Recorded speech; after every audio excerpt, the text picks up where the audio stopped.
Tabalong kembali menjadi berita. Kabupaten kecil di ujung utara Kalimantan Selatan itu menorehkan prestasi besar di atas kertas, menjadi salah satu wilayah dengan PDRB per kapita tertinggi di provinsi. Namun, seperti halnya kemewahan yang hanya menempel di dinding istana, angka-angka itu tampaknya tidak punya cukup kaki untuk berjalan sampai ke dapur rakyat. Di ruang-ruang rapat, para pejabat mungkin tersenyum puas membaca laporan BPS. Angka ratusan juta per kapita itu tampak gagah, menandakan kemajuan. Tapi di pasar, di ladang, di rumah-rumah kayu di tepian sungai, yang terdengar bukan tawa kemenangan, melainkan suara resah dari perut yang menunggu rezeki tak kunjung tiba. Ada ironi di sini. Tabalong kaya, tapi tidak makmur. Penuh tambang dan sumber energi, tapi masih menyisakan derita di wajah penduduknya. Kekayaan bumi seolah hanya mengalir ke dalam pipa dan laporan laba, bukan ke tangan yang menambang dan mencangkul tanahnya. BPS mencatat, 5,64% penduduk Tabalong hidup di bawah garis kemiskinan. Di balik setiap persen itu, ada keluarga yang harus menakar beras agar cukup sampai akhir bulan. Ada anak yang belajar di bawah cahaya lampu redup karena listrik mahal. Inilah potret daerah yang makmur secara statistik, tapi miskin secara perasaan. Ironi itu tidak berhenti di Tabalong.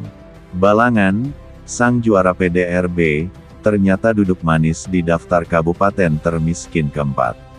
Kota Baru, yang mengalirkan emas hitam keluar pulau, juga tak kalah getir nasibnya. Mereka semua seperti raksasa ekonomi yang berdiri di atas kaki rapuh. Tinggi, megah, tapi mudah goyah ketika rakyat di bawahnya lapar.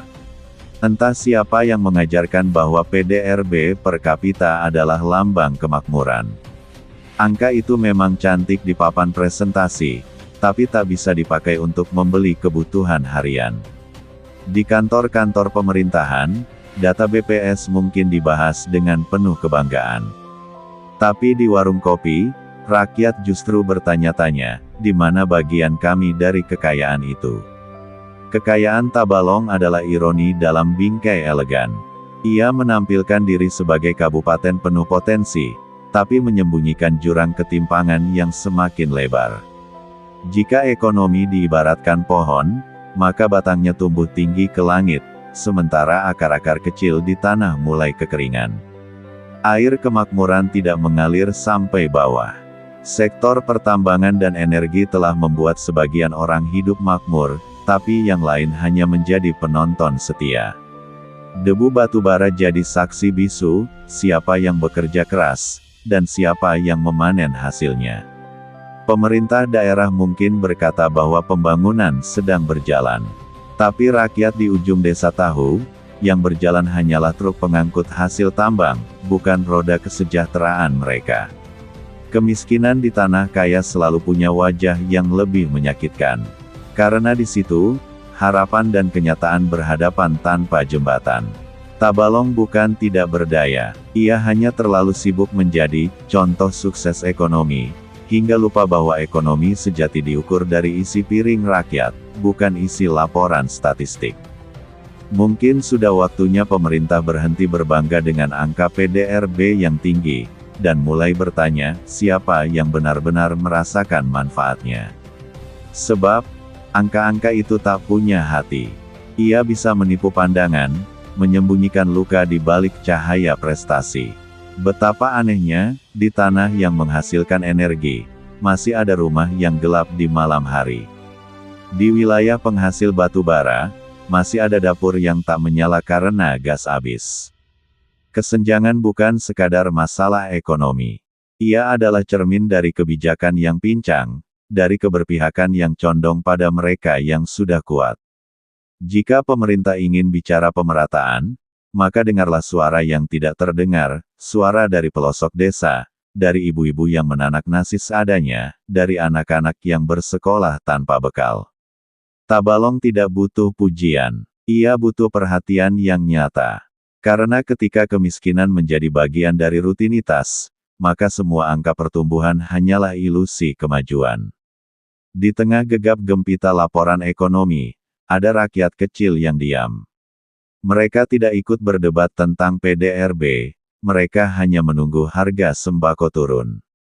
Dan mereka menunggu, terus menunggu, entah sampai kapan.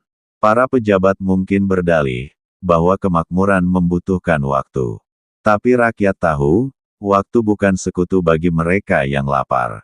Kekayaan Tabalong seolah hanya mengalir ke menara-menara tinggi, tempat keputusan diambil tanpa menatap wajah-wajah yang bekerja di bawah panas matahari. Jika tambang menjadi jantung ekonomi, maka mengapa detaknya tak terasa di nadi rakyat kecil? Tabalong tidak miskin. Ia hanya belum adil. Ketika kemakmuran menjadi milik segelintir, maka kemiskinan menjadi warisan bersama. Mereka yang duduk di kursi kekuasaan mungkin beralasan bahwa semua sedang diupayakan. Tapi rakyat bertanya, diupayakan untuk siapa? Setiap tahun, laporan pembangunan disusun dengan kata-kata indah. Namun, di ujung jalan, yang berubah hanya angka, bukan nasib. Kekayaan yang tidak menetes ke bawah hanyalah tanda bahwa pembangunan berjalan dengan satu kaki. Dan satu kaki tidak bisa membawa rakyat menuju kesejahteraan sejati.